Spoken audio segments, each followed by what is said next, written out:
On se retrouve enfin aujourd'hui pour le bilan de la Palestivale. Et oui, on est déjà début octobre, donc il serait temps quand même de faire ce fameux bilan. Comme vous le savez, j'en avais donc sélectionné 8. Il y en a donc un que je n'ai pas lu puisque c'était le premier tome d'une série écrite par Robin Hobb. Finalement, me connaissant, je sais que j'aurais voulu enchaîner avec les autres, mais comme il y en a beaucoup, je me suis dit que je me les réservais pour plus tard.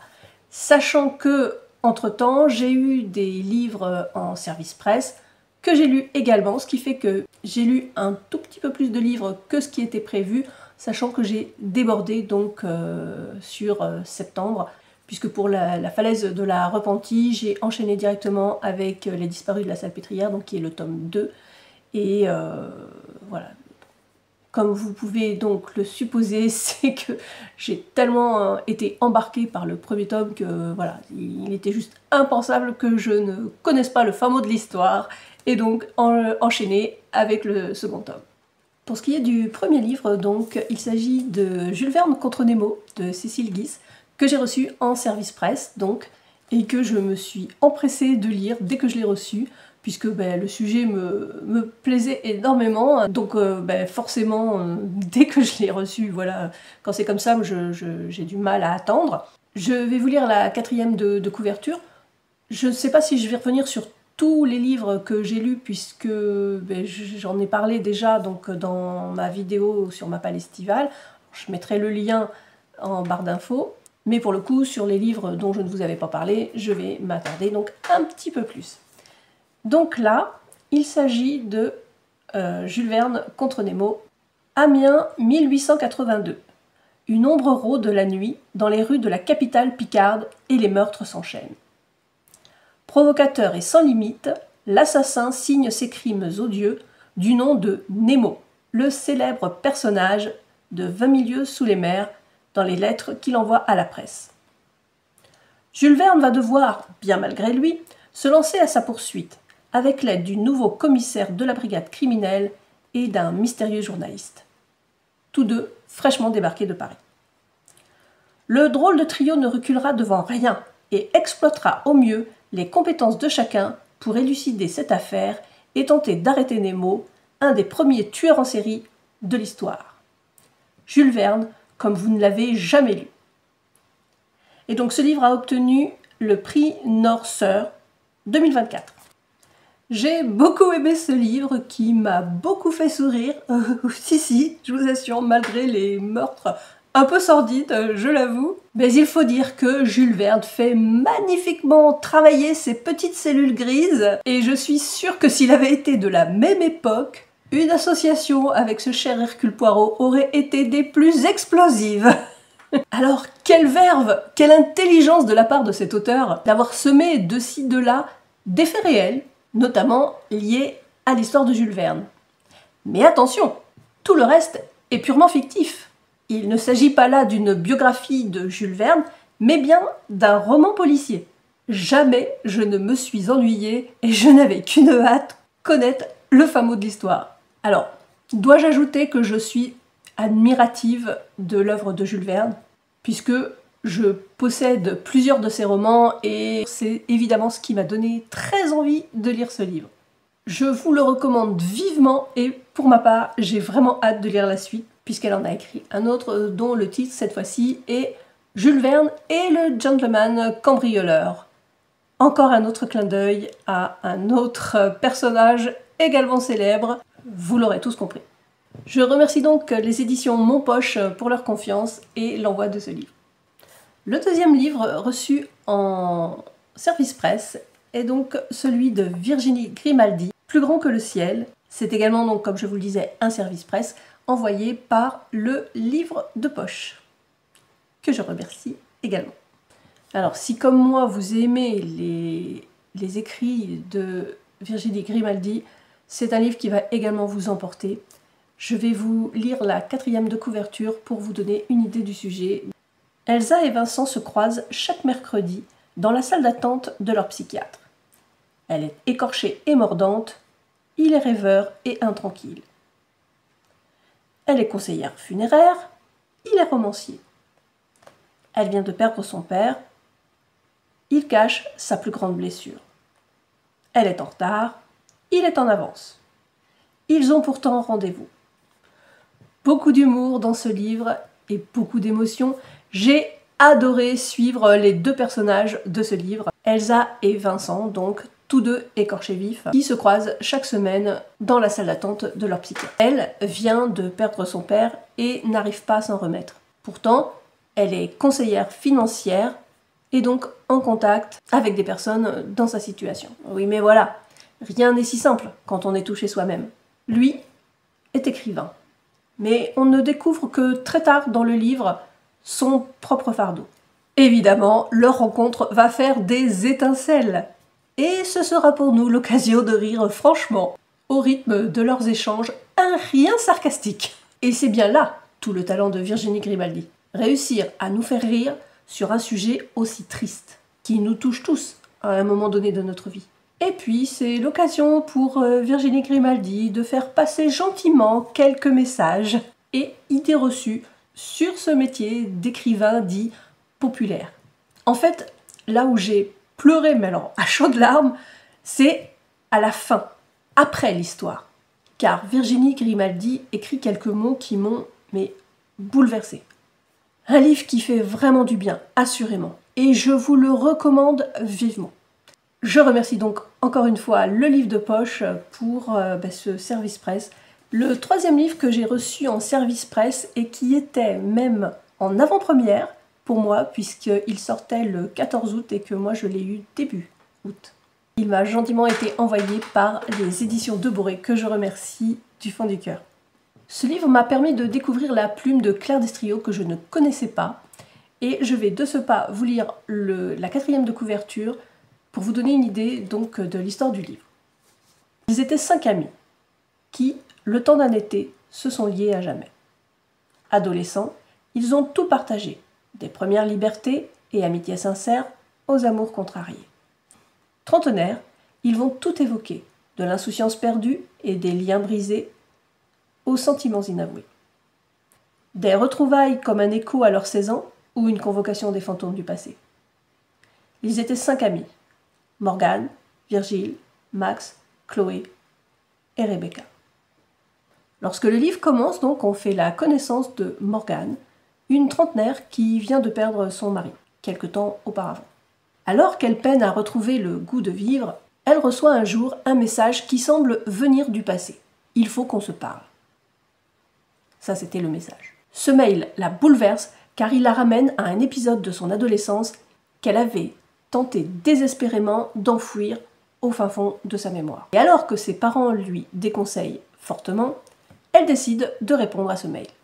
Et donc à l'invitation et de retourner par la même occasion dans le village où elle avait passé des vacances à l'aube de ses 16 ans. Elle va y retrouver 3 de ses amis de l'époque qu'elle avait perdu de vue. Chloé, qui est donc à l'initiative de ces retrouvailles, Max et Virgile. Malgré la joie des retrouvailles, on sent très vite une certaine tension, des non-dits et surtout une absence. Rebecca. Alors, pourquoi ? Que s'est-il passé ? Parviendront-ils à trouver la paix et à se pardonner ? J'ai beaucoup aimé ce livre que j'ai lu d'une traite tant je voulais connaître la fin. L'émotion est présente et va crescendo tout au long de la lecture, alternant le présent et les réminiscences de ce passé, de cet été où on sent bien qu'il s'est passé quelque chose de très grave. Ce livre de Claire Destriot, je dirais qu'il est justement dans la même veine que les écrits de Virginie Grimaldi, de Raphaël Giordano ou de Françoise Cordier-Bresson, dont je vous ai déjà parlé également. Pour les autres livres, donc, vous savez que j'avais commencé la fameuse trilogie des Milléniums. Je l'ai donc terminé cet été avec le tome 2 et donc le tome 3. Vous voyez, des beaux pavés. Sachant que plus ça allait, en fait, plus les livres étaient gros. Et celui-ci, donc le dernier, un beau pavé de plus de 700 pages. Donc déjà très intéressant. Mais comme c'était le pari que je m'étais fait pour cet été, c'est-à-dire de dégommer le plus possible de mes gros pavés, Eh bien, je dirais que là, pour le coup, pari réussi, parce que, en fait, j'en ai lu donc pas mal, sachant qu'entre-temps, si vous me suivez un petit peu partout, vous savez que j'en ai racheté. Et quand on aime, on ne compte pas, hein, c'est bien connu.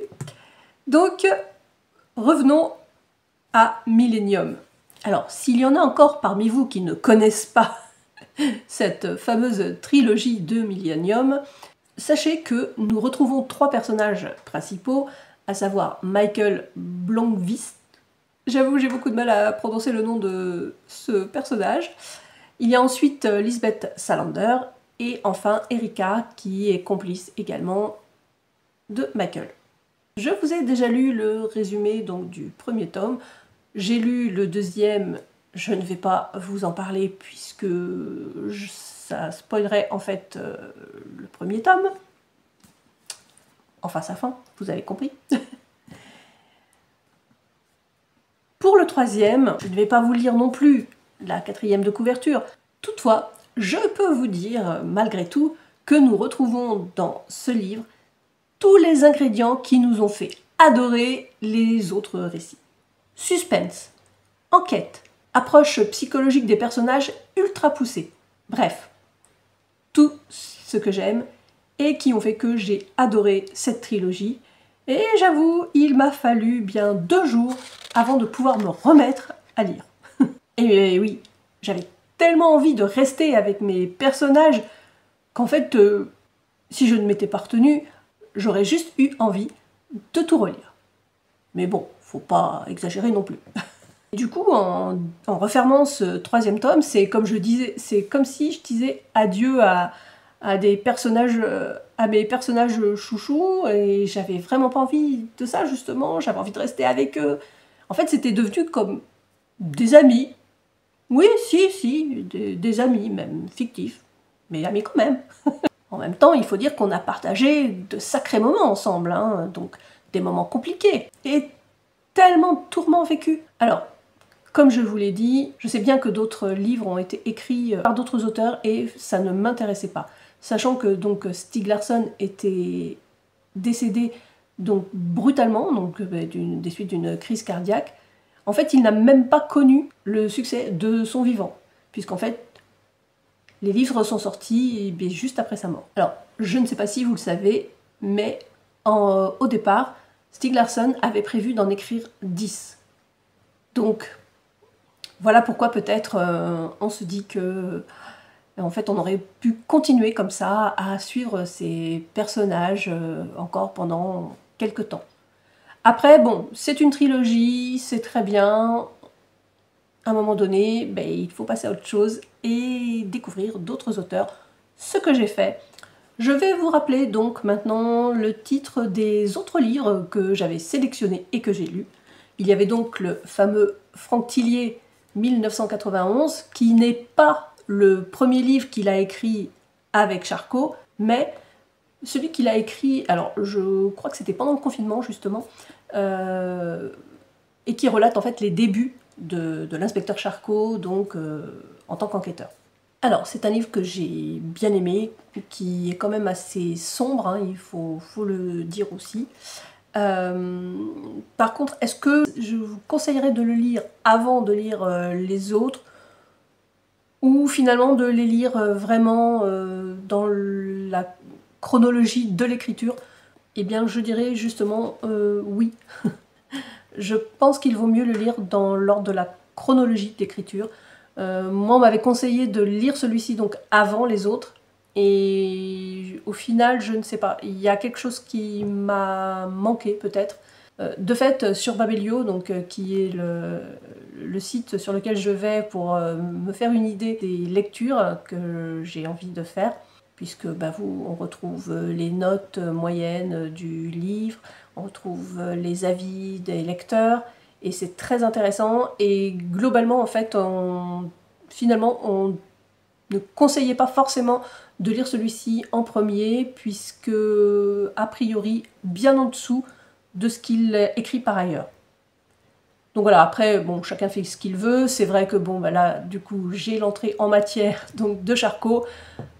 Je lirai donc d'autres romans de Franck Thillier, évidemment, puisque c'est bon, quand même très bien écrit et que ben, voilà, j'ai envie de connaître les autres enquêtes de ce cher inspecteur.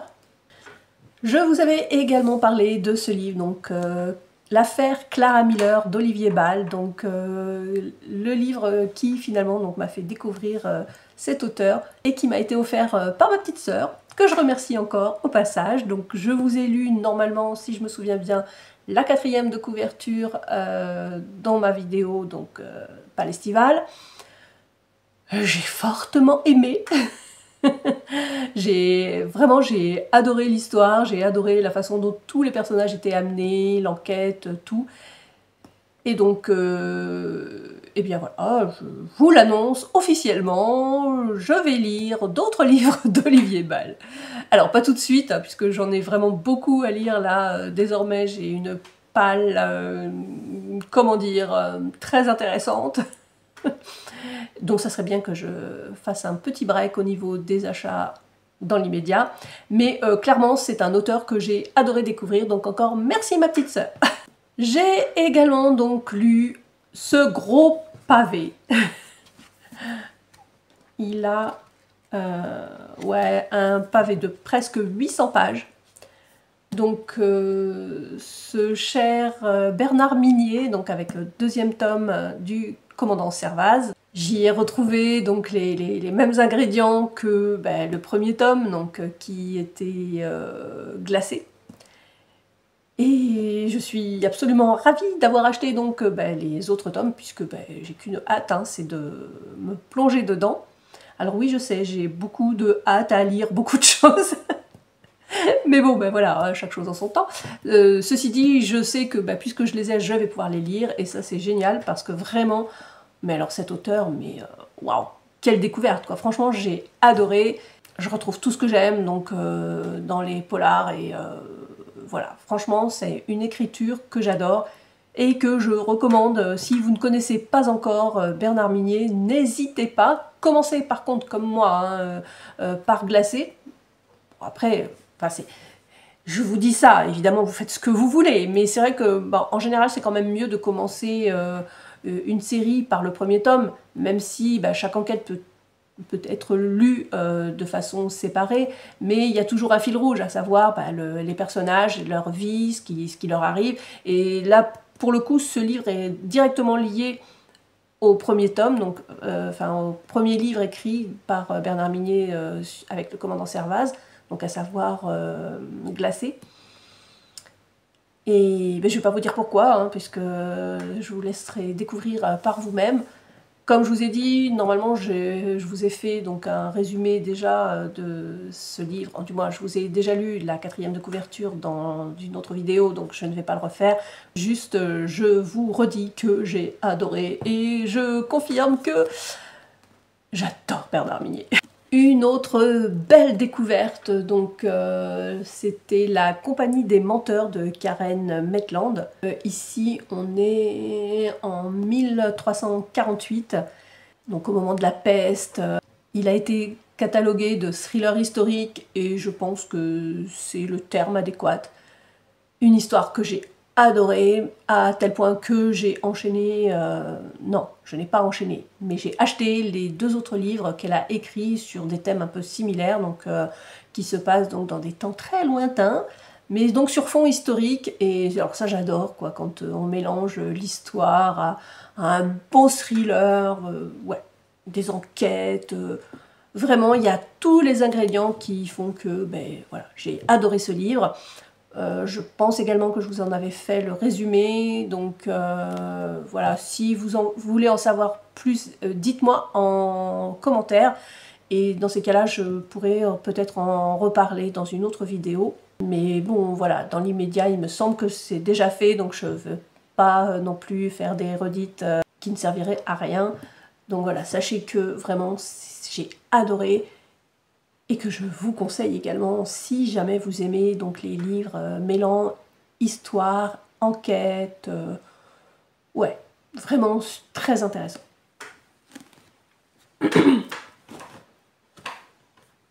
Et très belle découverte. Gros coup de cœur, donc celui-là, je vous en avais déjà un petit peu parlé donc, dans la vidéo estivale, puisque je l'avais déjà bien entamé au moment où j'ai fait cette vidéo. Il s'agit donc du Sang sur la soie d'Anne Perry. J'ai adoré. Mais là, quand je vous dis que j'ai adoré, ça a été vraiment le gros coup de cœur de l'été. J'en ai eu d'autres.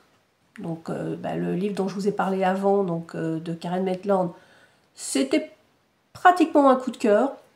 Et puis ensuite, La falaise de la repentie et Les disparus de la Salpêtrière. On peut dire que c'était aussi des coups de cœur. Mais celui-ci, c'était THE coup de cœur. Alors là, pour le coup, je vais vous en reparler un petit peu plus. Et je vais commencer déjà par vous remettre le contexte et vous relire la 4e de couverture. Je dis relire parce que je pense que je vous l'avais déjà lu donc dans ma vidéo de la sélection estivale. Donc nous sommes au cœur de la Byzance du XIIIe siècle.